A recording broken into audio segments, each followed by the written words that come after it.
Alright,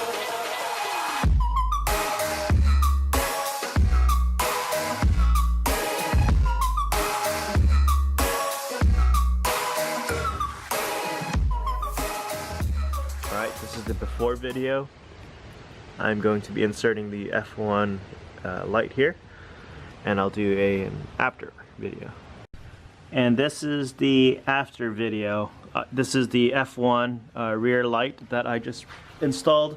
It took me about 20 minutes just because I didn't really know which clip to pull off and stuff like that, and I was doing it solo, so I was kind of jimming the wires in between the bumper to the trunk, so it's pretty cool.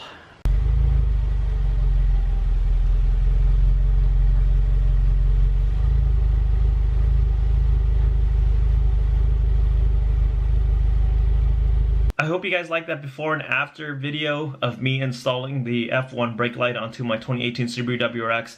Now, if you guys are looking to mod your car, I recommend just waiting and joining forums and hopefully finding someone who's local so that you can buy their parts for a lot cheaper. So if you're more frugal or you're tight on a budget, it's okay to go used, and you know, everyone else is also trying to mod their car, so it's best to connect with a group and find people locally, especially those who drive the same car as you, and just wait. So unfortunately, guys, the way, you know, car enthusiasts are, everyone is fair game. So, you know, essentially the culture and the community is like vultures. We all kind of just wait for one another to see if someone nearby crashes, and you try to go and part out all of their parts. So that's pretty much it. Just wanted to give you guys a little quick video.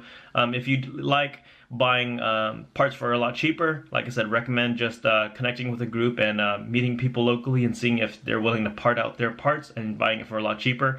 The F1 light that I just installed, I bought it for $120, where it retails at $160, so I saved myself $40. And like I said, it's all part of the game, and I didn't really want this part, but the opportunity arose, and so, like I said, beggars can't be choosers, and I decided to go with it. So, hope you guys like this video. Give it a thumbs up, like, share, subscribe, and I'll see you guys in the next video. And don't forget to subscribe.